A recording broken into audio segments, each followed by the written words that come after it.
الرحمن. أعوذ بالله من الشيطان الرجيم. بسم الله الرحمن الرحيم. الرحمن علم القرآن خلق الإنسان علمه البيان الشمس والقمر بحسبان والنجم والشجر يسجدان. السلام علیکم ورحمۃ اللہ وبرکاتہ.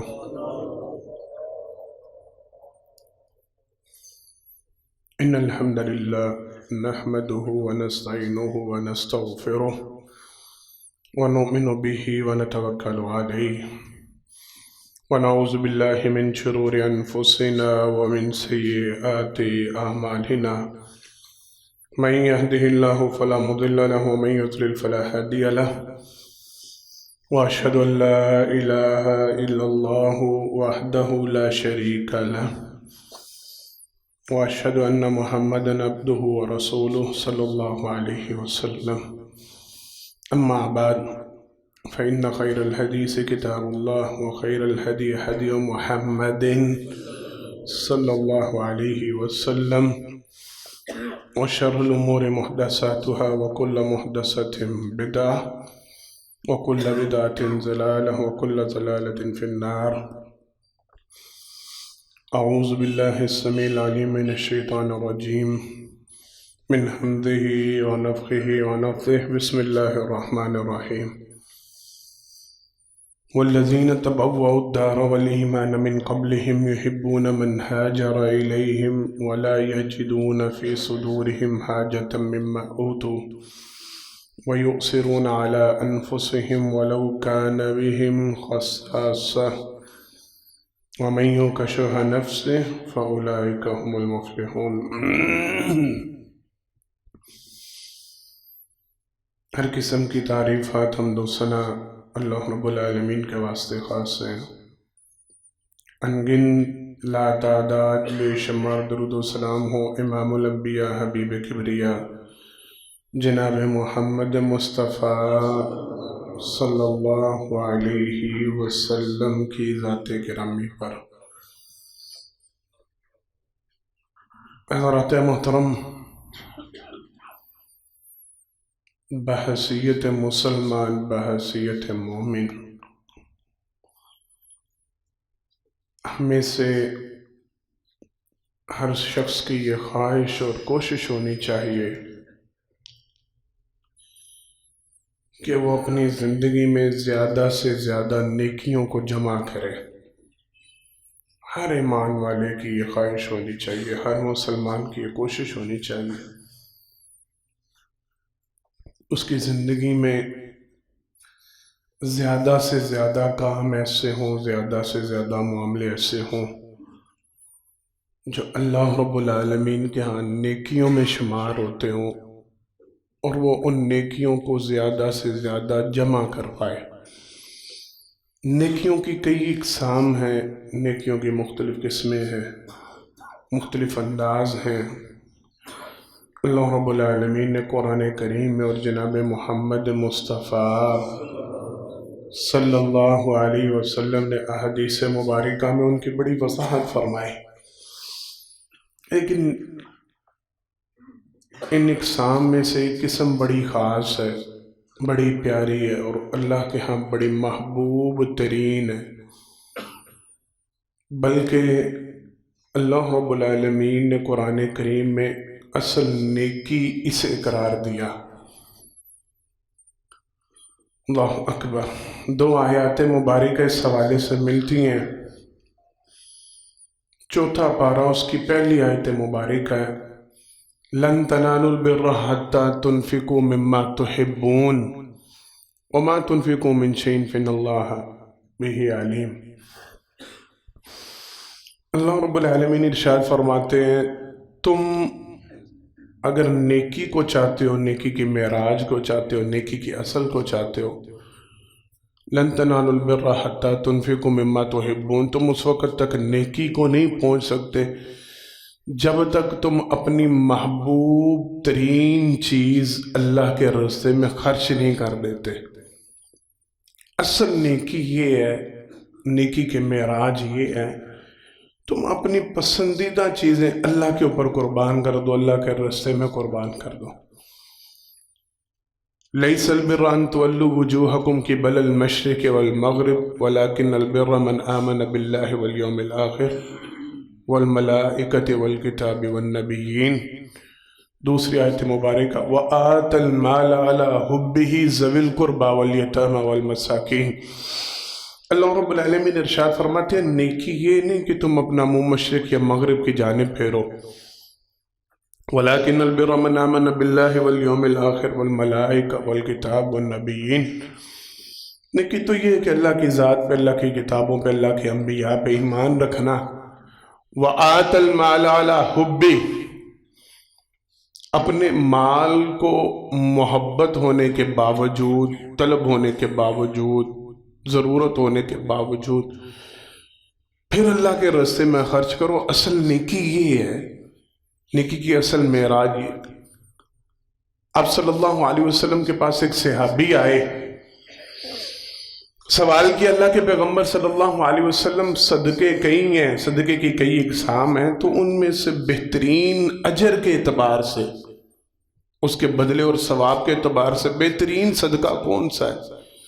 سرور کائنات صلی اللہ علیہ وسلم نے ارشاد فرمایا وہ صدقہ جو تم صحت مندی کی حالت میں، تندرستی کی حالت میں، اور اس وقت جس وقت بخل موجود ہو تمہاری طبیعت اور نفس کے اندر، تمہیں ضرورت محسوس ہو رہی ہو، تمہاری خواہش ہو، تمہاری چاہت ہو کہ یہ مال تمہارے پاس رہنا چاہیے، پھر مزید وضاحت فرمائے جب تم مال کو جمع کرنے کی خواہش رکھتے ہو اور مال کے کم ہونے سے، فقر و فاقہ سے ڈرتے ہو، تمہیں تنگ دستی کا خوف بھی ہو کہ خرچ کرنے کے بعد کہیں میرے پاس مال کم نہ پڑ جائے، اور تمہاری خواہش ہو، تمہاری چاہت ہو کہ میرے پاس مال جمع ہونا چاہیے، مال زیادہ ہونا چاہیے، ایسے عالم میں تم اللہ رب العالمین کے راستے میں جو صدقہ کرو گے، اصل صدقہ یہ ہے اور سب سے بڑا صدقہ یہ ہے اجر کے اعتبار سے، اللہ رب العالمین کی طرف سے ثواب کے سب سے زیادہ فضیلت والا صدقہ یہ ہے جب یہ ساری چیزیں تمہارے اندر جمع ہو، تمہارے اندر مال کی محبت جمع ہو، تم مال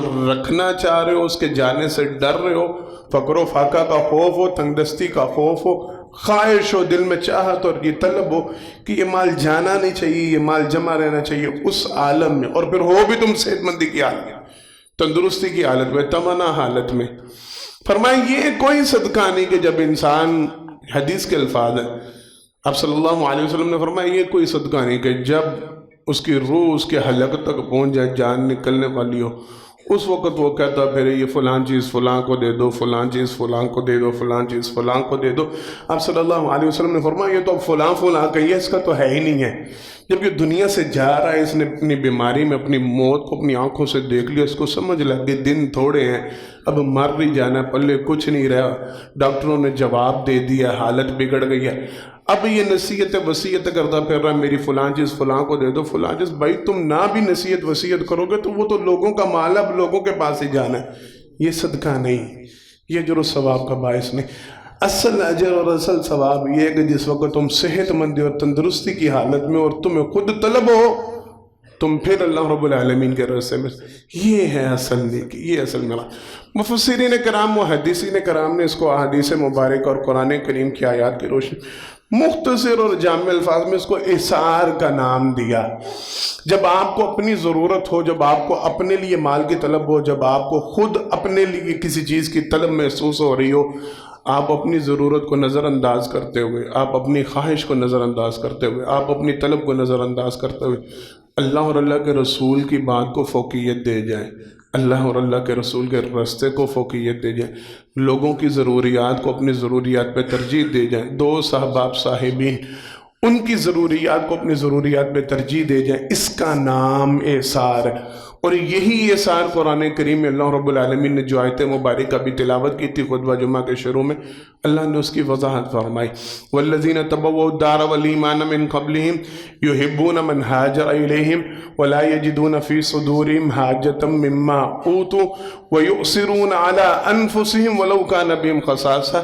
یہ انصار کا تذکرہ چل رہا ہے، اللہ رب العالمین ارشاد فرماتے ہیں ان کا حصہ ہے مال فہ میں سے، یہ وہ لوگ ہیں تبوؤوا الدَّارَ وَالْإِيمَانَ مِنْ قَبْلِهِمْ یحبون من ہاجر الیہم، یہ ان لوگوں سے محبت کرتے ہیں جو ہجرت کر کے ان کے پاس آئے، ولا یجدون فی صدورہم حاجۃ مما اوتوا، ان کی ضروریات کو پورا کرتے ہوئے وہ اپنے دلوں میں کوئی تنگی محسوس نہیں کرتے، ویؤثرون علی انفسہم ولو کان بہم خصاصہ، یہ اپنی ضروریات پہ ان کی ضروریات کو ترجیح دیتے ہیں باوجود اس کے وَلَوْ كَانَ بِهِمْ خَصَاصَةٌ، انہیں خود بھی ضرورت ہے۔ انصار کو بہت زیادہ امیر نہیں، کو بہت زیادہ ٹھیک ہے، ان میں سے کچھ تھے جو بڑے امیر تھے، لیکن سارے کے سارے تو امیر نہ تھے، سارے کے سارے تو بہت بہت علی وسائل والے تو نہ تھے، بڑے بیچ میں نارمل بھی تھے، اچھے بھی تھے، سارا معاملہ تھا۔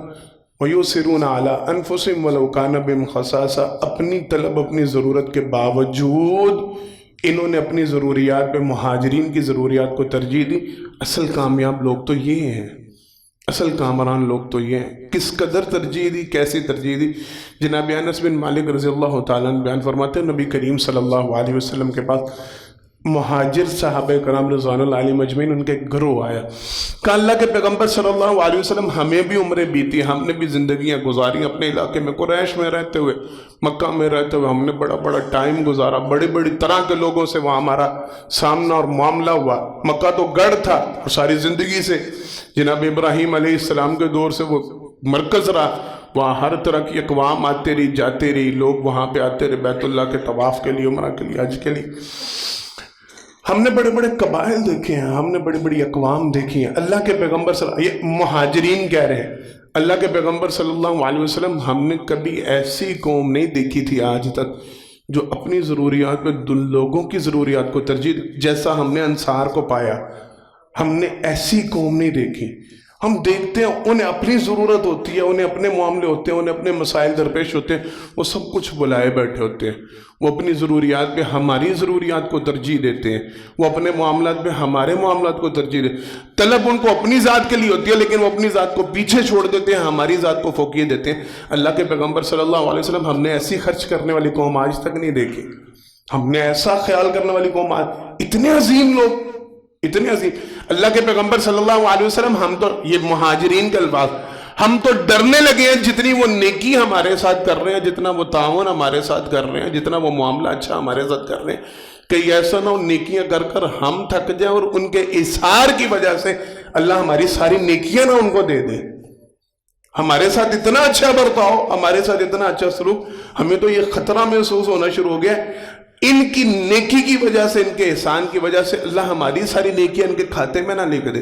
آپ صلی اللہ علیہ وسلم نے فرمایا نہیں، ایسا نہیں ہوگا، ان کے لیے ان کا اجر ہے، تمہارے لیے تمہارا اجر ہے، تم ان کے لیے دعائے خیر کرتے رہا کرو، دعائے مغفرت کرتے رہا کرو، ان کا شکریہ ادا کرتے رہا کرو جو تمہارے ساتھ وہ اچھا سلوک۔ کس قدر اچھا سلوک؟ جناب سعد بن ربیع رضی اللہ تعالیٰ عنہ، ان کا واقعہ بڑا معروف ہے۔ عبد الرحمن بن عوف رضی اللہ تعالیٰ عنہ کے ساتھ ان کا اسلامی مواقعات میں بھائی چارے میں نبی کریم صلی اللہ علیہ وسلم ان دونوں کو بھائی بنایا تھا۔ معروف واقعہ، مشہور واقعہ۔ اللہ اکبر۔ جناب عبد الرحمن بن عوف رضی اللہ تعالیٰ عنہ کو جب لے کے اپنے گھر میں آئے تو آگے کہنے لگے آپ کے پاس کچھ بھی نہیں ہے، مجھے پتہ ہے، نہ آپ کے پاس کوئی ساز و سامان ہے، نہ آپ کے پاس کوئی کھانے پینے کا سامان ہے، نہ آپ کے پاس کوئی رہنے میں۔ آپ یوں کیجئے، میرے پاس 2 مکان ہیں، ان 2 مکانوں میں سے کوئی ایک مکان جو آپ کی طلب ہے، جو آپ کی خواہش ہے، وہ مکان میں آپ کے نام کر دیتا ہوں، آپ وہ مکان مجھ سے لے لیجیے۔ پھر کہا جی بعض روایت میں باغ کا تذکرہ، میرے پاس 2 باغات ہیں، ان 2 باغات میں سے میں نہیں کہتا کہ یہ میرا اور یہ آپ کا، نہیں، جو آپ کی خواہش ہے وہ باغ آپ رکھ لیں۔ پھر کہنے لگے اپنا جو کاروبار ہے اس میں میری جتنی جو مال ہے، جو میری راس المال ہے، جتنا ٹوٹلی مال ہے، اس میں سے میں آدھا آپ کے نام وقف کر، یہ سعد بن ربیع کہہ رہے ہیں، آدھا میں آپ کے نام وقف کر دیتا ہوں، آدھا آپ رکھ لیجیے، آدھا میں رکھ لیتا ہوں۔ اثار دیکھیے گا توجہ کے ساتھ۔ کہنے لگے میری 2 بیویاں ہیں، میں دونوں بیویاں آپ کے سامنے لے کے آتا ہوں، ان دونوں میں سے دیکھ لیجئے جو آپ کو پسند آتی ہے میں اس بیوی کو طلاق دیتا ہوں، آپ اسے نکاح کر لیں۔ تصور میں آ رہی ہے بات، سمجھ میں آ رہی ہے؟ احسار اس کی حد دیکھیں، قربانی اس کی حد، مالک خود ہیں، مالک خود ہیں، ساری چیزیں ان کی ہیں۔ تقسیم کرنا ہوتا تو یوں بھی تو کہہ سکتے تھے یہ میرا ہوا، یہ آپ کا ہوا، یہ میں رکھ لیتا ہوں، یہ آپ رکھ لیں، یہ میرے پاس اور یہ آپ کے پاس نہیں۔ کہ جو چیز میں آپ کے سامنے چیزیں رکھتا جاتا ہوں، جو آپ کو پسند آتا ہے، جو چیز آپ کو، وہ آپ لے لیجئے، جو میرے لیے چھوڑنا ہے وہ میرے لیے چھوڑ دیجئے۔ اللہ اکبر۔ جناب عبد الرحمن بن عوف رضی اللہ تعالیٰ بڑے خوددار، بڑے انار، کہنے لگے اللہ کی قسم مجھے ایک پائی بھی نہیں چاہیے، مجھے ایک ذرہ بھی نہیں چاہیے، یہ ساری چیزیں جو آپ مجھے دے رہے ہیں اللہ رب العالمین آپ کو مبارک کرے، نہ مجھے گھر چاہیے، نہ مجھے مال چاہیے، نہ مجھے بیوی چاہیے، نہ کوئی شے نہیں چاہیے، ساری چیزیں آپ کو مبارک، یہ ساری چیزیں آپ رکھیں، مجھے بازار کا رستہ بتائیں، بازار کہاں پہ ہے؟ کہا جی کیا کرنا ہے؟ کوئی چیز ہے آپ کے پاس جو بیچنے جانا ہے؟ خالی آتا آپ ہیں، کرنے کیا جانا ہے بازار؟ یا کچھ خریدنے جانا ہے؟ آپ کے پاس پیسے تو ہیں نہیں، خریدنا کیا ہے؟ کرنے کیا جا رہے ہیں بازار؟ نہ آپ کے پاس کچھ فروخت کرنے کے لیے، نہ آپ کے پاس کچھ خریدنے کے لیے، بازار کا رستہ۔ کہا مجھے اللہ رب العالمین نے تجارت کا ہنر دیا۔ لوگ سوال کرتے ہیں آج کل، بڑی دنیا پوچھتی ہے یہ بروکری جائز ہے کہ نہیں، یہ ساری باتیں ان کے لیے، یہ مسئلہ ان کے لیے۔ کہا مجھے اللہ رب العالمین نے تجارت کا ہنر دیا ہے، مجھے اللہ رب العالمین نے تجارت سکھلائی ہے، آپ مجھے بازار کا رستہ بتلائیں، بازار کس طرف ہے؟ میں اللہ رب العالمین کی توفیق سے خود اپنے لیے کما لوں گا، خود اپنے لیے بنا لوں گا۔ کہا جی اچھا آپ جائیں، اگر آپ کا شوق ہے پورا کر لیں، جائیں دیکھیں۔ اللہ اکبر۔ سعد بن ربیع رضی اللہ تعالیٰ بیان کرتے ہیں رات کو جب وہ واپس آئے عبد الرحمن بن عوف رضی اللہ تعالیٰ، ان کے پاس کافی تعداد میں گھی اور پنیر موجود تھا جو وہ کما کے لے کے آئے تھے۔ یہ وہی عبد الرحمن بن عوف، یہ بات ضمناً بیچ میں آ گئی ہے، تذکرہ بیچ میں آ گیا، تو میں صرف سنا رہا ہوں اس وجہ سے کہ تسلی ہو جائے اور ہمارے لیے شاید اصلاح کا سبب بن جائے۔ یہ وہی عبد الرحمن بن عوف ہے جو بالکل کلاش خالیات، 1 روپیہ 1 آنا 1 پائی۔ نوجوانوں کے لیے خصوصی بات، نوجوان بڑی توجہ کے ساتھ یہ بات سنیں۔ آج کل بڑا شکوہ شکایت ہوتا ہے عمومی طور پہ جو فارغ رہنے والے افراد ہوتے ہیں نا، نوجوان ہوتے ہیں، میں نے باہر جانا ہے، ابو سے کہا ہوا مجھے باہر بھیج دے۔ یہاں کیا کر رہے ہو؟ فارغ ہی بیٹھا ہوا ہوں، کوئی کام کاج نہیں ہے ہی نہیں نا، باہر جاؤں گا تو کام کروں گا۔ وہ یہیں پہ بیٹھ کے ٹائم ضائع کر رہے ہیں۔ کچھ نوجوان ایسے ہیں ہمارے پاس پلے کچھ نہیں ہے نا، ہمارے ہاتھ میں کچھ نہیں ہے، روپیہ پیسہ نہیں، ابو جان کے پاس اتنے پیسے نہیں ہیں کہ کوئی نیا کام کریں، کوئی نیا کاروبار کریں۔ میں اس وجہ سے کسی کام میں شمولیت نہیں کر رہا۔ کیا کرتے ہو؟ سارا دن فارغ ہی بیٹھا رہتا ہوں، ٹائم ویسٹ کرتا رہتا ہوں۔ اللہ کے بندو، عبد الرحمن بن عوف رضی اللہ تعالیٰ 1 آنا 1 پائی پاس موجود نہیں، نہ خریدنے کے لیے نہ فروخت کرنے کے لیے، کوئی شے موجود نہیں۔ جب وفات پائی تو صحابہ کرام رضوان اللہ علیہ مجمعین کہتے ہیں ان کے سونے کو تقسیم کرنے کے لیے ہم نے کلہاڑیوں سے ان کا سونا کاٹا اور ہمارے ہاتھوں میں چھالے پڑ گئے تھے۔ اتنا سونا تھا کہ اس کو کاٹنے کے لیے ہم کلہاڑیوں کا استعمال کرتے تھے اور کلہاڑی چلا چلا کے ہمارے ہاتھوں میں چھالے پڑ گئے تھے۔ یہ عبد الرحمن بن عوف کا سونا تھا، اتنا مال، ایک وقت میں 100 اونٹ بما سازمان۔ سنی ہوئی ہوگی حدیث آپ نے، بڑی معروف حدیث ہے۔ ماجی عائشہ رضی اللہ تعالی عنہ نے آواز سنی تھی دھمک کی، لرز رہا تھا مدینہ، تو پوچھا کیوں لرز رہے، کیا کیسا شور ہے؟ لوگوں نے بتایا تھا عبد الرحمن بن عوف کا قافلہ مدینہ میں داخل ہو رہا ہے، تو وہ 100 اونٹ اور سامان سے لدے ہوئے، تو جب وہ پاؤں مارتے ہیں زمین کے اوپر تو زمین لرزتی ہے، اتنا بڑا قافلہ ہے۔ کہ اللہ اکبر، یہ وہی عبد الرحمن بن عوف ہے جس کے متعلق جناب محمد مصطفیٰ صلی اللہ علیہ وسلم نے فرمایا تھا کہ عبد الرحمن چھلانگے لگاتا ہوا جنت میں داخل ہوگا۔ کسی ساتھی نے دوڑ کے جا کے نا ایک خبر جناب عبد الرحمن بن عوف کو سنا دی، ماں جی نے تیرے بارے میں یہ بات کہی ہے کہ تو جنت میں چھلانگے لگاتا ہوا جائے گا۔ قافلے کو وہیں پہ چھوڑا، بھاگتے ہوئے ماں جی کے پاس آئے، کہا ماں جی مجھے یہ بتلائیں یہ جملہ آپ نے خود سنا یا کسی نے آپ کو سنایا؟ ماں جی نے کہا اللہ کی قسم نہیں، میں نے اپنے کانوں سے جناب محمد مصطفیٰ صلی اللہ علیہ وسلم سے کہا جی خود سنا؟ کہاں خود سنا؟ کہا اللہ کی قسم آپ گواہ رہے نا، یہ جو 100 اونٹ آ رہا ہے نا قافلے والا، یہ سارے کا سارا بما ساز و زمان میں نے اللہ کے رستے میں وقف کر دیا۔ یہ وہ عبد الرحمن بن عوف ہے جو بازار جا رہے ہیں تو ہاتھ میں ایک پائی بھی نہیں ہے، نوجوانوں کے لیے ضمناً بیچ میں بات آ گئی سیکھنے کے لیے، سمجھنے کے لیے، یہ عذر چھوڑ دیں، یہ بہانہ چھوڑ دیں، پاس کچھ نہیں ہے، حال نہیں ہے، کاروبار کے لیے پیسہ نہیں ہے، راس المال نہیں ہے، تو میں کاروبار کیا کروں، میں سارا دن گھر بیٹھ کے ٹائم ضائع کرتا رہتا ہوں، ٹائم ویسٹیج کر، نہیں نہیں نہیں نہیں، برکت ڈالنے والے اللہ، کوشش آپ کریں، کاوش آپ کریں، دینے والے اللہ۔ ہمارا جو موضوع ہم اس کی طرف واپس پلٹتے ہیں۔ سعد بن ربیع اپنا مال ان کے سامنے پیش کر کے ان کو آفرز کرواتے رہے، کہتے رہے جو چیز آپ کو چاہیے، جتنا آپ کو چاہیے آپ لے لیں، چوائس آپ کی، پسند آپ کی، اختیار آپ کا، جو آپ کو پسند آتا آپ لے لیں، اثار یہ ہے، قربانی ہے۔ کہا نہیں مجھے نہیں کچھ بھی چاہیے، سارا مال آپ کا، آپ کو قربان، آپ کو مبارک، مجھے رستہ بازار کا بتائیں، میں اپنا کاروبار خود کر لوں گا۔ صحابہ کرام رضوان اللہ علیہ مجمعین کے اثار کا یاد ہے۔ مفسرین کرام، محدثین کرام نے اثار کی اقسام بیان کی ہیں، مختلف اقسام میں، ہمارے پاس چونکہ وقت کم ہوتا، مختصر سا ٹائم ہوتا، میں باقی اقسام کو نہیں چھیڑتا۔ جو معروف اقسام میں ان میں سے ایک خاص قسم جس کا آج ہم تذکرہ کر رہے ہیں کچھ، اور کچھ آگے کرنا ہے انشاءاللہ العزیز، وہ یہ ہے آپ کو جب مال کی ضرورت ہو، آپ کو جب اپنی معاملے، کسی مال نہ ہو، کوئی بھی چیز ہو، کوئی بھی ایسا معاملہ، کسی معاملے میں آپ کو خود ضرورت محسوس ہو رہی ہو، خود آپ طلب رکھتے ہو، خود آپ خواہش رکھتے ہو، اپنی خواہش، اپنی ضرورت، اپنی طلب کے باوجود اپنے مسلمان بہن بھائیوں کی ضرورت اور طلب کو ترجیح دینا، اس کا نام اثار ہے۔ اور یہ اللہ کے ہاں نیکیوں میں سب سے محبوب ترین نیکی ہے۔ توجہ ہے میری طرف، بات سمجھ رہے ہیں نا؟ اللہ کے آپ پسندیدہ نیکیوں میں سے یہ نیکی سب سے زیادہ پسندیدہ، اور نیکی کی اصل اللہ نے اس کو قرار دیا، اور نیکی کی اصل معراج اللہ نے اس کو قرار دیا جب آپ اپنی ضرورت پہ کسی کی ضرورت کو فوقیت دے جائیں، جب آپ اپنی طلب پہ کسی کی طلب کو ترجیح دے جائیں، جب آپ اپنی خواہش پہ کسی کی خواہش، آپ چاہت رکھتے ہیں، آپ خواہش رکھتے ہیں، آپ کی ضرورت، آپ طلب رکھتے ہیں کہ فلاں چیز مجھے، آپ اپنی ضرورت پہ کسی کی ضرورت کو ترجیح دے جائیں، اس کا نام ہے اثار۔ جناب محمد مصطفیٰ صلی اللہ علیہ وسلم سے اس کی مثالیں اور بے شمار مثالیں ملتی ہیں۔ بات سنتے جائیں گے، چلتے جائیں گے، انشاءاللہ بات سمجھ میں آتے جائے گی۔ صحابہ کرام رضوان اللہ علیہ مجمعین بیان فرماتے ہیں، نبی کریم صلی اللہ علیہ وسلم کے پاس ہم بیٹھے ہوئے تھے، ایک خاتون آئی، انہوں نے ایک بڑی خوبصورت بنی ہوئی چادر آپ صلی اللہ علیہ وسلم کے سامنے حاشیے والی پیش کی، اور کہا اللہ کے پیغمبر صلی اللہ علیہ وسلم میں نے اس چادر کو خود بنا ہے، اپنے ہاتھوں سے اسے ترتیب دیا ہے اللہ کے پیغمبر، اور خواہش یہ تھی، چاہت یہ تھی آپ یہ چادر خود اوڑھیں، آپ یہ چادر اپنے استعمال میں لے کے۔ صحابہ کرام رضوان اللہ علیہ مجمعین بیان فرماتے ہیں، نبی کریم صلی اللہ علیہ وسلم نے ان سے تحفہ وصول کیا، چادر وصول کی، چادر لے کے نبی کریم صلی اللہ علیہ وسلم ہم صحابہ کرام کے درمیان تشریف لائے، اور ہم نے محسوس کیا آپ صلی اللہ علیہ وسلم کو اس چادر کی ضرورت تھی۔ واقعتاً نبی کریم صلی اللہ علیہ وسلم کے پاس ان دنوں میں کوئی چادر موجود نہیں تھی اوپر اوڑھنے کے لیے، ہم نے محسوس کیا اچھا ہو گیا معاملہ، اور خوبصورت بھی بڑی لگی، نبی کریم صلی اللہ علیہ وسلم کے اوپر جچی بھی بہت، بڑی پیاری لگ رہی تھی۔ ہم تعریف کر رہے تھے، ہم اس کی تعریف بیان کر رہے تھے کہ بڑی اچھی چادر اور آپ پہ بڑی سوٹ کی ہے، جس طرح ہم تعریف کرتے ہیں کسی اوڑھنے والے کی، کسی بھی کپڑے کی، کسی بھی چیز کی۔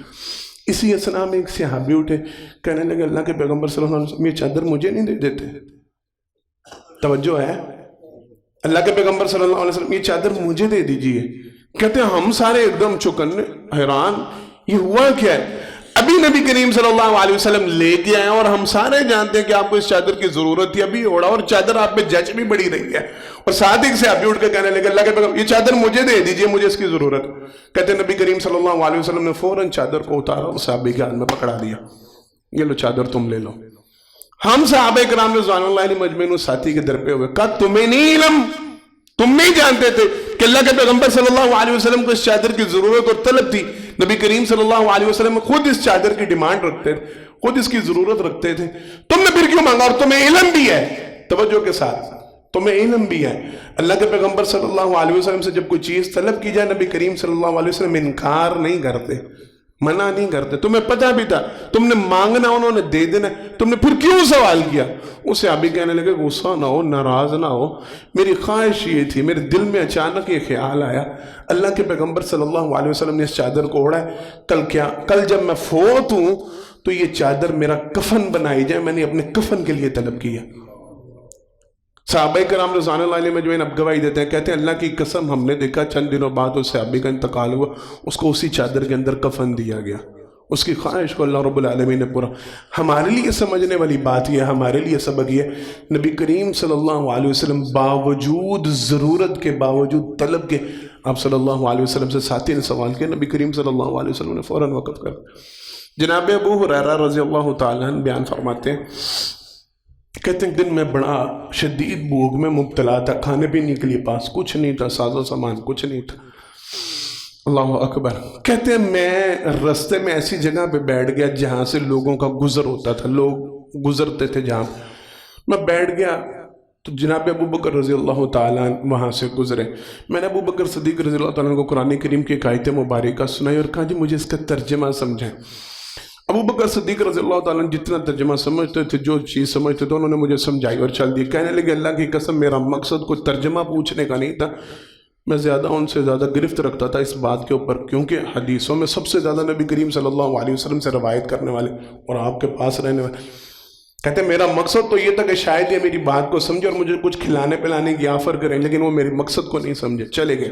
جناب عمر فاروق رضی اللہ تعالیٰ عنہ، میں نے ان سے وہی آیت مبارکہ تلاوت کی اور کہا جی مجھے اس کا ترجمہ سمجھایا. عمر فاروق نے ترجمہ سمجھایا جو وہ سمجھا سکتے تھے، لیکن میرے مدعا کو نہ سمجھے، میرے مقصد کو نہ سمجھایا اور چل دی. میں پھر بھوکا پیاسا بیٹھا ہوا، کیا کروں، کس سے کہوں. اسی اسنا میں جناب محمد مصطفیٰ صلی اللہ علیہ وسلم تشریف لائے. اللہ اکبر. کہتے ہیں میں نے ابھی بات نہیں کی، نبی کریم صلی اللہ علیہ وسلم میرے چہرے سے بھانپ گئے کہ ابو ہریرہ بھوکا ہے، ابو ہریرہ کو طلب ہے کسی چیز کی کھانے پینے.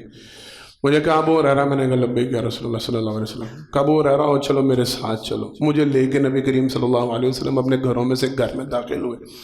میں نے آنے کی اجازت طلب کی، مجھے اجازت دی کہ گھر میں داخل ہوا. پوچھا اللہ کے پیغمبر سے گھر میں کچھ کھانے پینے کے لیے ہے؟ بتلایا کہ جی بالکل ہے، ایک دودھ کا پیالہ آپ کے کسی جاننے والے نے آپ کے لیے تحفتاً بھیجا ہے، ہدیہ بھیجا ہے، ایک دودھ کا پیالہ آیا. آپ صلی اللہ علیہ وسلم نے وہ پیالہ منگوایا. ابو ہریرہ رضی اللہ تعالیٰ کہتے ہیں مجھے نبی کریم صلی اللہ علیہ وسلم نے حکم دیا، ابو ہریرہ جاؤ جا کے اصحاب صفہ کو بلا کے لاؤ. حضرات محترم توجہ کیجئے گا، دودھ کا ایک پیالہ، پتہ ہے ساتھ جس مہمان کو لے کے آ رہے ہیں وہ بھوکا ہے، اس کو ضرورت ہے، اس کو طلب ہے. خود نبی کریم صلی اللہ علیہ وسلم کو بھی بھوک اور طلب ہوگی. کہ جا کے اصحاب صفہ کو لے کے آؤ. اصحاب صفہ کو لایا گیا. ابو ہریرہ رضی اللہ تعالیٰ کہتے ہیں ان کو ان کی جگہوں پہ بٹھایا گیا. نبی کریم صلی اللہ علیہ وسلم کے گھر کے اندر وہ جتنے تھے سب کو لایا گیا، بٹھایا گیا.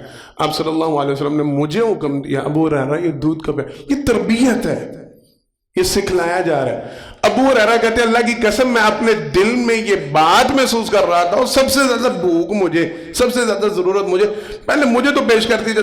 یہ جتنے افراد یہاں پہ آگئے ایک دودھ کا پیالہ، یہ سارے پیالہ دو چار ہی پیئیں گے تو ختم ہو جائے گا، تو میرے حصے میں کیا آئے گا؟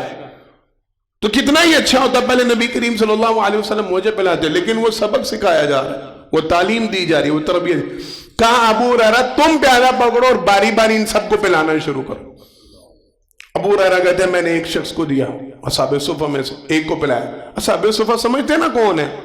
مدرسے کے طلباء، دین کے طالب علم، جو دین کو سیکھنے کے لیے اپنے آپ کو جنہوں نے وقف کیا، یہ تھے اصحاب صفہ.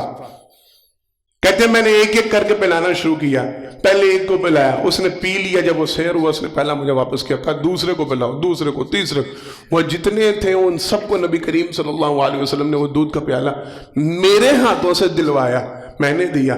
کہتے ہیں جب سب پی چکے تو نبی کریم صلی اللہ علیہ وسلم مسکرایا اور کہا ابو ہریرہ اب تم اور میں رہ گئے جنہوں نے دودھ نہیں پیا، باقی تو سارے پی چکے ہیں. میں نے کہا جی بالکل اللہ کے پیغمبر. کہا ابو ہریرہ اب تم پیو. کہا نہیں اللہ کے پیغمبر صلی اللہ علیہ وسلم آپ پی لے. فرمایا نہیں ابو ہریرہ تم پیو. کہتے ہیں میں نے پینا شروع کیا. اللہ کی قسم میں پیتا چلا گیا یہاں تک کہ میں سیر ہو گیا، دودھ ختم نہیں ہونے پہ آیا. اللہ کے پیغمبر صلی اللہ علیہ وسلم نے حکم دیا ابو ہریرہ اور پیو. کہتے ہیں میں نے پھر پینا شروع کیا. 3 دفعہ مجھے کہا ابو ہریرہ اور پیو اور پیو. آخری دفعہ میں نے کہا اللہ کے پیغمبر بس ہو چکی، اب اور ہمت طاقت نہیں اندر، اور طلب موجود نہیں، جتنا پی سکتا تھا پی لی. آپ صلی اللہ علیہ وسلم نے فرمایا اب مجھے دو. پھر نبی کریم صلی اللہ علیہ وسلم نے وہ پیالہ لیا اور آپ صلی اللہ علیہ وسلم نے اس میں سے دودھ کو پی کے اس کو ختم کیا. سبق پتہ ہے کیا ہے؟ سکھلانے کی بات پتہ ہے کیا ہے؟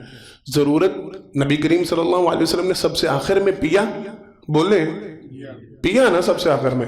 ضرورت اس کا مطلب ہے خود کو بھی تھی، طلب اس کا مطلب خود کو بیٹھی. جس ساتھی کو ساتھ مہمان کو لے کے آئے تھے جناب ابو ہریرہ رضی اللہ تعالیٰ، ضرورت ان کو بھی تھی، طلب ان کی بھی تھی، لیکن سب سے پہلے اصحاب صفہ پہلے ان سب کی ضرورت کو پورا کیا، پہلے ان سب کی طلب کو پورا کیا، پہلے ان سب کو پلایا، پھر اپنے مہمان کو پلایا، سب سے آخر میں آپ صلی اللہ علیہ وسلم نے خود پیا. سکھلانا مقصود یہ تھا اپنی طلب پہ، اپنی چاہت پہ، اپنی خواہش پہ دوسروں کی خواہش کو ترجیح دی جائے، دوسروں کی خواہش کو، دوسروں کی طلب. میں یہیں پہ ایک چھوٹا سا اشارہ کروں، یہیں پہ ایک چھوٹی سی بات سمجھاؤں. شادی بیاہ کا موقع ہوتا ہے نا، کھانا آواز آتی ہے روٹی کھول دیو، کیا ہوتا ہے؟ کیا کھانا کم ہوتا ہے؟ بولیں، کیا کھانا ختم ہونے کا ڈر ہوتا ہے؟ اب تو ماشاءاللہ جتنی بڑی مارکیز اور جتنے بڑے بوفے لگتے ہیں اور جتنا بڑا انتظام ہوتا ہے، خالد بھائی جان کیا کوئی خدشہ ہوتا ہے کہ کھانا ختم پڑ جائے گا، بعد میں ملے گا نہیں؟ ہم کیسے ٹوٹتے ہیں، چمچ کیسے چھینتے ہیں ایک دوسرے کے ہاتھ سے، ایک دوسرے کو فوقیت دینے پہ آتے ہیں، ایک دوسرے کو ترجیح دیتے ہیں کہ نہیں بھائی جان پہلے آپ لے لیں میں بعد میں لے لیتا ہوں، پہلے آپ ڈال لیں میں بعد میں ڈالوں گا. کھانا تو ادھر ہی ہے نا، سارا کچھ سامنے پڑا ہوا ہے. وہاں پہ کیا ہے، پیالہ ایک، اور انہیں تو نہیں پتا تھا کہ معجزہ ہوگا، یہ دودھ ساروں کے لیے کافی ہو جائے گا. بظاہر تو ختم ہونے کے چانسز تھے نا، ایک ہی پیالہ تو پینے والے کے ہی تھے، لیکن پہلے سب کو پلایا گیا، پھر آخر میں خود پیا گیا. تو یہاں پہ سارا کچھ اور یہ سیکھنے کی باتیں ہیں، یہ سمجھنے کی باتیں. اللہ اکبر. حضرت فاطمہ رضی اللہ تعالی عنہا نبی کریم صلی اللہ علیہ وسلم کے پاس تشریف لائیں، آ کے عرض کی اللہ کے پیغمبر صلی اللہ علیہ وسلم میرے علم میں یہ بات آئی ہے کہ آپ کے پاس کچھ غلام آئے ہیں، کچھ قیدی آئے ہیں، اور آپ ان کو غلاموں کی صورت میں صحابہ کرام رضوان اللہ علیہ مجمعین کے درمیان تقسیم کرنے والے. آ کے اپنے ہاتھ دکھائے، بعض نے کہا جسم کے اوپر نشانات دکھائے. اللہ کے پیغمبر صلی اللہ علیہ وسلم میں گڑا پانی والا خود اٹھا کے لاتی ہوں، میں چکی خود پیستی ہوں، ہاتھوں میں چھالے پڑ چکے ہیں کام کر کر کے، تو میرے پاس غلام کوئی نہیں. اللہ کے پیغمبر صلی اللہ علیہ وسلم بعض روایات میں ماں جی سے آ کے یہ بات کی، ماں جی عائشہ رضی اللہ تعالیٰ ان کو یہ ساری بات سنائی کہ میرے یہ حالت ہو چکی ہے، ہمارے پاس کچھ بھی نہیں ہے، ہمارے پاس کوئی خدمت گزار نہیں ہے، کوئی خادم نہیں ہے، کوئی خادمہ نہیں ہے. تو اللہ کے پیغمبر صلی اللہ علیہ وسلم کے پاس مال غنیمت میں سے کچھ خادم آئے ہیں، تو آپ سفارش کریں نبی کریم صلی اللہ علیہ وسلم سے، کہیے ہمیں بھی ایک خادم بنائے. سگی بیٹی ہے نا، توجہ ہے، سگی بیٹی ہیں، باپ کے پاس کئی غلام آئے ہیں، کئی خادم آئے ہیں، اور سگی بیٹی آ کے کہہ رہی ہیں ابا جی سے کہیں ہمیں بھی کوئی غلام دے دیں، کوئی خدمت گزار ہمیں بھی دے دیں.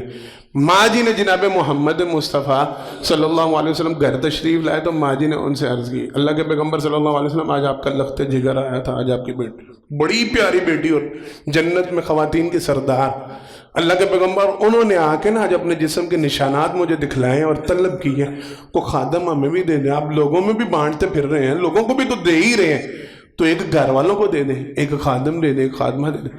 نبی کریم صلی اللہ علیہ وسلم نے فرمایا میری بیٹی سے کہنا ابھی پہلے مجھے اب صحابہ صفہ سے فارغ ہو لینے دو، ابھی ان کی ضروریات پوری نہیں ہوئی، پہلے ان کی ضروریات پوری کر لوں گا پھر کسی اور کی ضرورت پوری کروں گا. ماں جی بیان کرتی ہیں اللہ کی قسم سارے خدام نبی کریم صلی اللہ علیہ وسلم نے صحابہ صفہ میں تقسیم کر دی، اپنی بیٹی کو دینے کے لیے کچھ بھی بچا نہیں. یہ ہے اثار، یہ ہے قربان. گھر میں ضرورت ہے، گھر میں طلب ہے، گھر میں سارا کچھ، لیکن اس کے باوجود اپنے گھر والوں کی ضرورت پہ دوسروں کی ضرورت کو فوقیت دینا، دوسروں کی. ماں جی عائشہ رضی اللہ تعالیٰ عنہ، ان کے دو واقعات بڑے معروف ہیں، وہ سنا کے انشاءاللہ وقت مکمل ہو چکا ہے، بات ختم کرتے ہیں، پھر باقی باتیں باقی موقع ملا تو کریں گے. بڑا معروف واقعہ روزے کی حالت میں تھی. اللہ اکبر. باہر ایک سوالی آیا، اس نے سوال کیا. میں یہ بات بڑی لوگوں کو سمجھاتا ہوں، اپنی نجی مجلسوں میں، نجی محفلوں میں، خطبات میں، دروس میں لوگوں کو یہ بات بتلاتا ہوں. بڑی توجہ کے ساتھ میری طرف متوجہ ہو کے بات کو سنیں. جب بھی آپ کے دروازے پہ سائل آ کے روٹی کا سوال کرے نا، کس کا سوال کرے؟ پھر بولنے سارے اونچی. روٹی کا سوال جب کوئی کرے اس کو انکار نہیں کرنا. کیا کرنا ہے؟ جو روٹی مانگے نا اس کو انکار نہیں کرنا. یہ قرآن اور حدیث سے بڑا ضروری مسئلہ ہے. کو پیسوں کا سوال کرو اور آپ کو پتا چل رہا ہے وہ نشئی ہے، وہ مشرک ہے، وہ بے ایمان ہے، وہ چور ہے، وہ فراڈی ہے، وہ عادی ہے، وہ یہ ہے، وہ ہے، اور وہ پیسے مانگ رہے ہیں. آپ پیسوں کا انکار کر سکتے ہیں، لیکن جب کوئی روٹی کا سوال کرے نا، یہ بڑا ضروری مسئلہ ہے اور اس میں ایک بڑی لمبی تفصیل ہے، اس سے انکار نہیں کرنا. کوئی کھانا مانگے نا، کوئی کھانا مانگے کہ مجھے کھانا کھلا دے، اس کو انکار نہیں کرنا، اس کو کھانا کھلانا، جتنی آپ کو توفیق ہے، جتنی آپ کو، اگر اس وقت کھانا موجود ہے کھانا کھلائیں، کھانا موجود نہیں پیسے موجود ہیں پیسے دے دے کھانے کے لیے، لیکن اس کو انکار نہیں۔ ماں جی کے دروازے کے اوپر سائل آیا، گھر میں صرف ایک روٹی موجود ہے، خادمہ سے پوچھا، اس نے اگر کھانے کا سوال کیا، کہا جی کچھ کھانے کے لیے دیں۔ ماں جی نے خادمہ سے پوچھا ہے گھر میں کچھ کھانے کے لیے؟ اس نے کہا صرف ایک روٹی ہے، ماں جی کا اپنا روزہ تھا، کہا یہ روٹی اس کو دے دو۔ اب خادمہ کہنے لگی ماں جی اگر یہ روٹی اس کو دے دی نا تو آپ کی افطاری کے لیے کچھ نہیں بچنا، آپ کی افطاری کے لیے ضرورت آپ کو بھی ہے، آپ نے سارے دن کا روزہ رکھا ہوا ہے اور یہ روٹی میں نے افطاری کے لیے رکھی ہوئی ہے، ماں جی اگر یہ روٹی سوالی کو دے دی نا، سائل کو دے دی، آپ کے لیے کھانے کے لیے کچھ نہیں بچنا۔ ذہن میں کنسپٹ یہ میں کلیئر کر رہا ہوں، یہ میں بات، یہ سائل ہے، آپ انکار کرتے ہیں اگلے دروازے سے جا کے مانگ لے گا، اسے اگلے دروازے سے مانگ لے گا، اس کو تو کہیں نہ کہیں ہم تو نہیں باہر نکلنے لگے، ہم تو نہیں سوال کرنے لگے، ہم تو نہیں لوگوں سے طلب کر رہے، تو یہ روٹی آپ اپنے لیے رکھیں، اپنی افطاری کے لیے سنبھالیں۔ کہا نہیں، اس نے کھانے کا سوال کیا، یہ سوال اس کا پورا کرو، روٹی اس کو دے دو۔ یہ ہے ساتھ۔ وہ خادمہ کہتے ہیں میں نے وہ روٹی پکڑی اور اس سائل کو دے دی۔ اللہ اکبر۔ اب شام کا وقت ہے، گھر میں کھانے کے لیے کچھ بھی موجود، افطاری کے لیے کوئی سامان موجود، ہم میں سے کوئی ہوتا تو اتنا احسار کر سکتا؟ ہماری یہ سوچ ہے۔ اللہ کی قسم کرو کہ ٹن بھرے پڑے ہوئے ہیں، ٹین کے ڈبے ہوتے ہیں نا جو آٹے والے چاول والے، ہمارے دراز، ہمارے برچی خانے کے دراز، ہمارے سٹورز کے دراز، ہماری فریجیں، ہمارے فریزر بھرے پڑے، ہمیں نہیں توفیق ملتی، ہمارا دل نہیں اتنا کھلا ہوتا۔ میں پھر یہ بات کروں گا اور بات بڑی آگے نکل جائے گی، گھر کی کام والیوں کو، گھر میں آئے مہمانوں کو، گھر کے ملازمین کو، ہمارا جب تک کھانا خراب نہیں ہونے پہ آ جاتا ہمارا تو دینے کو دل ہی نہیں کرتا نا، ہمارا تو حوصلہ ہی نہیں پڑتا۔ جب اس میں سے سمیل آنی شروع ہو جاتی ہے، جب وہ کھانے کے قابل نہیں ہوتا، پھر ہم گھسیٹ کے کام والی کیا لے گرم کرتے تو کھا لے جاندے ہیں نہ لے جائیں، جب دیکھتے ہیں نا کہ بالکل باسی ہو گیا، 5-7 دن اندر پڑا ہوا خراب ہو گیا، اب اپنے کھانے کے، پھر ہمیں دینے کا حوصلہ ہوتا ہے، اس سے پہلے ہمیں دینے کا حوصلہ نہیں ہوتا۔ شام کا وقت ہو گیا، کہتے ہیں اب وہ خادمہ بیان کرتے ہیں گھر میں کھانے کے لیے کچھ نہیں، افطاری کے لیے کچھ نہیں۔ اتنی دیر میں ساتھ والے گھروں میں سے کسی گھر میں کسی نے بکری اور اس کی دستی تحفتاً بھیجی کہ لے جی آج ہمارے گھر اہتمام تھا تو ہم نے آپ کے لیے یہ دستی بھیجی ہے۔ ماں جی نے وہ دستی اپنی خادمہ کے سامنے رکھی، کہا تمہیں خدشہ تھا نا، تمہارا خیال تھا نا کہ روٹی دے دی تو شام کو کھانے کے لیے افطاری کے لیے کچھ نہیں ہوگا، لو یہ تمہاری روٹی سے بہتر اللہ رب العالمین نے انتظام کر دیا، کھاؤ اس کو۔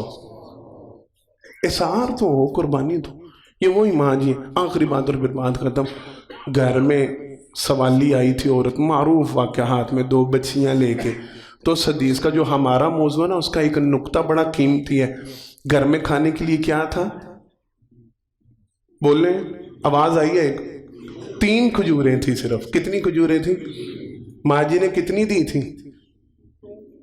نہیں، 3 کی 3 ماں جی نے اس کو دے دی تھی، گھر میں اپنے لیے ایک بھی نہیں رکھی تھی۔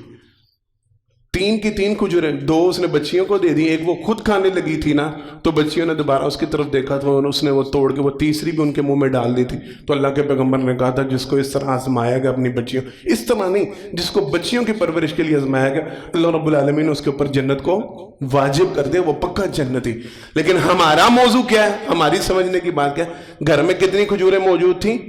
3 کھجوریں موجود تھیں، اور ماں جی نے دی کتنی؟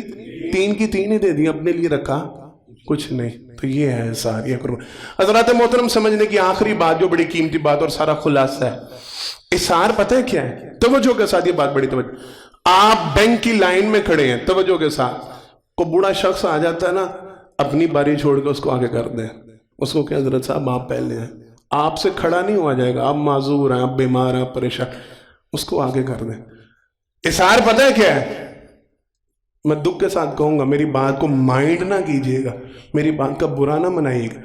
نوجوان دیکھے نا کہ صف میں جگہ کم پڑ رہی ہے اور بزرگ بندے کو پیچھے یا اوپر جانا پڑے گا تو نوجوان اپنی جگہ خالی کر دے کہ بزرگوں آپ، اللہ کی قسم مسجدوں میں لوگ یہ نہیں کرتے، اپنی جگہ ملنے کے لیے وہاں پہ نشانی رکھ دیتے ہیں، وہاں پہ رومال رکھ رہا ہے، کوئی کرسی رکھ رہا ہے، ہم تو اتنا احسار نہیں، اور کوئی آگے ان کی کرسی ان کی رکھی ہوئی جگہ کو اٹھا کے کوئی بیٹھ جائے، ہمیں وہ گوارا نہیں، مسجد میں لڑائی ڈال دیتے، تینوں نہیں پتا میری جگہ سے، وہ نہیں بھائی احسار کرو، قربان کرو، کو نہیں حضرت آپ لیں گے جگہ، میں سادہ جگہ، کسی جگہ پہ راشن کی لائن میں لگے ہیں، کہیں یوٹیلٹی بلز ہیں، خریداری کرنے گئے ہوئے ہیں، کسی بوڑھے کو دیکھیں، کسی مریض کو دیکھیں، اس کو آگے کر دیں، پہلے آپ اپنا بل کروا لیں، میں تو یہ ٹریفک میں ہے، کہیں رش ہے، آپ کی گاڑی نکل جائے گی، کسی مریض یا کسی پریشان اس کی گاڑی کو پہلے رستہ دیں. ہمارے پیچھے ایمبولینس والے ہارن دے دے تھک جاتے ہیں، ہم جتنا وہ پیچھے، عادل بھائی ایسے ہوتا ہے، جتنا وہ پیچھے بگاتا ہم آگے اور بگا رہے ہوتے ہیں، ریس لگ جاتی ہے،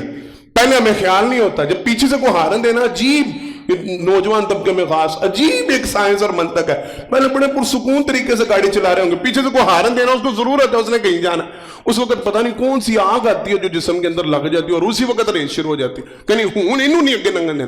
او بھائی اس کو ضرورت ہوگی، اس کا کوئی مسئلہ، اس کو جانے دو، اس کو رس، یہ احسان ہے، یہ قربانی ہے، لوگوں کے لیے آسانی کا اہتمام کریں گے سارے انشاءاللہ. ہاتھ اٹھا کے وعدہ اپنی. اچھا ایک ہی سوال مجھے چودھری صاحب نے، آخری بات اور پھر بات کرتا ہوں، چودھری صاحب نے مجھے اس ہفتے سوال میں قاضی ایک ساتھی ہیں، وہ کہتے ہیں حافظ صاحب ہاتھ اٹھوا دیتے ہیں، وعدہ لے لیتے ہیں، اسی کریے نہ تو پھر تو اللہ کے بندوں کرنے کے آتے ہو. بات سمجھ میں آ رہی ہے؟ میرے ہاتھ اٹھا کے وعدہ لے لے بےتراس حافظ صاحب وعدہ ساڑھے کو لے لینے، اسی پھر کریے نہ تو پھر تسی کرن کی آندھو جو تسی کرنا نہیں. میں وعدہ اس لیے لیتا ہوں آپ نیت تو کریں نا، کریں گے نا سارے نیت، ارادہ تو کریں. بات سننے کا فائدہ ہو، آپ آئے ہیں، آپ نے ٹائم دیا، آپ نے وقت دیا، تو کچھ لے کے تو جائیں، کچھ کرنے کی نیت تو کر کے جائیں، ارادہ تو کر کے جائیں، سوچ اچھی رکھیں، پروگرام اچھا رکھیں گے، انشاءاللہ میں نے اس پہ عمل کرنا، اجر اللہ دیں گے نا انشاءاللہ. اللہ مجھے اور آپ کو عمل کرنے کی توفیق عطا فرمائے. آخر دعوانا الحمدللہ رب العالمین. ان الحمد للہ نحمده ونستعینه ونستغفره ونؤمن به ونتوکل علیہ ونعوذ باللہ من شرور انفسنا ومن سیئات اعمالنا من يهده الله فلا مضل له ومن يضلل فلا هادي له واشهد ان لا اله الا الله وحده لا شريك له واشهد ان محمدا عبده ورسوله صلی اللہ علیہ وسلم. حضرات محترم، پہلے خطبہ جمعہ میں اللہ کی توفیق سے احسار کے حوالے سے چند ایک باتیں پیش کی گئی. نیکی کے معراج اور نیکی کی اصل یہ ہے کہ جب آپ کو اپنی ضرورت محسوس ہو رہی ہو، جب آپ کو کسی چیز کی خود کے لیے طلب ہو، آپ اپنی طلب پہ لوگوں کی طلب کو فوقیت دے جائیں، آپ اپنی ضرورت پہ لوگوں کی ضرورت کو فوقیت دے جائیں، آپ اپنی خواہش پہ اللہ اور اللہ کے رسول صلی اللہ علیہ وسلم کی چاہت کو ترجیح دے جائیں. ضرورت آپ کو خود کے لیے ہو، طلب آپ کی اپنی ہو، دل میں خواہش ہو، لیکن آپ اللہ کی رضا کو پسند کریں، آپ جناب محمد مصطفیٰ صلی اللہ علیہ وسلم کی رضا کو پسند کریں، اپنی پسند کو قربان کر دیں. اس کا نام احسان. اس کی کئی مثالیں قرآن اور حدیث کی روشنی میں بیان کی گئی. کوشش کریں، یہ کاوش کریں، اپنی زندگی میں لوگوں کی ضروریات کو اپنی ضروریات پہ ترجیح دیں، اپنے بہن بھائیوں کی ضروریات، ماں باپ کی ضروریات، اعزا و اقربا کی ضروریات، رشتہ داروں کی چھوٹے چھوٹے معاملے، چھوٹی چھوٹی ضروریات، جہاں آپ کی وجہ سے لوگوں کو فائدہ ہوتا ہو، لوگوں کو فائدہ پہنچانے کی کوشش کریں. اللہ رب العالمین سے دعا مالک مجھے اور آپ کو عمل کرنے کی توفیق عطا فرمائے. اعلانات ہیں ہماری مسجد کے نمازی حاجی اسلم بٹ صاحب، وہ وفات پا گئے، ان کے لیے دعا کریں، اللہ ان کی مغفرت فرمائے. ڈاکٹر اسلام صاحب کی بیٹی رضاء الہی سے وفات پا گئی، ان کے لیے دعا کریں، اللہ ان کی مغفرت فرمائے. حافظ نسیم صاحب وہ رضاء الہی سے وفات پا گئے ہیں، ان کے لیے دعا کریں، اللہ رب العالمین ان کی مغفرت فرمائے. ان کا جنازہ 2:15 پہ دارا ٹبے کا قضیہ میں آج ادا کیا جائے گا. جو ساتھی شرکت کر سکتے ہیں وہ شرکت کریں. محترم پروفیسر حافظ مطیع الرحمان صاحب، ان کا درس ہے 19 نومبر بروز ہفتہ بعد نماز عشاء جامع مسجد اہل حدیث منشی حبیب اللہ ٹبہ کا قضیہ. جو ساتھی شریک ہو سکتے ہوں. ایک بڑا ضروری اعلان ہے، اگلا خطبہ جمعہ انشاءاللہ العزیز میں جامع مسجد احمد شہید ماڈل ٹاؤن، جامع مسجد احمد شہید ماڈل ٹاؤن، اگلا جمعہ انشاءاللہ میں وہاں پہ پڑھاؤں گا. کوشش ہوگی انشاءاللہ، قیمتی موضوع ہے، جو ساتھی وہاں پہ شریک ہو سکتے ہیں وہاں پہ ہوں. یہاں پہ ہماری اس مسجد میں محترم پروفیسر حافظ مطیع الرحمان صاحب حافظ اللہ وہ جمعہ پڑھائیں گے. جو ساتھی یہاں پہ شرکت کرنا چاہیں وہ وہاں یہاں پہ کریں. میرا جمعہ انشاءاللہ العزیز جامع مسجد احمد شہید ماڈل ٹاؤن میں ہوگا. یہاں پہ اگلا جمعہ انشاءاللہ پروفیسر حافظ مطیع الرحمان صاحب پڑھائیں گے. اللہ رب العالمین سے دعا ہے مالک ہماری جتنی پریشانیاں ساری پریشانیاں دور فرمائے، جتنے فوت شدگان اللہ سب کی مغفرت فرمائے، سب کی قبروں کو جنت کا باغیچہ بنائے، سب کے درجات کو بلند فرمائے. ہمارے ملک پاکستان پر اللہ رحم والا معاملہ فرمائے، ہمارے حالات کو اللہ بہترین فرمائے، امن و سکون والا معاملہ فرمائے، عافیت والے معاملے فرمائے، ہمارے کاروبار اللہ بہترین فرمائے، جو غم پریشانی اور دکھ اللہ دور فرمائے، تنگ دستی کی معاملے اللہ دور فرمائے، مقروضوں کے قرض اتارنے کے اللہ بہترین صورت ادا فرمائے، بیماروں کو شفائے کاملہ عاجلہ عطا فرمائے، عافیت والے، خیر والے، رحم والے اور رحمت والے معاملے فرمائے، جتنی جائز خواہشات نیک نمنا اللہ سب کی سب پوری فرمائے، سب کی حاجات کو اللہ پورا فرمائے۔ بارک اللہ لنا ولکم فی القرآن ونفعنا وإیاکم بالآیات والذکر الحکیم، انہ تعالی جبار کریم علیکم بر الرحیم۔ سبحان ربک رب العزة عما یصفون وسلام علی المرسلین والحمد للہ رب العالمین۔ لا إله إلا الله محمد رسول الله عليه صلاة الله وآله والأحبة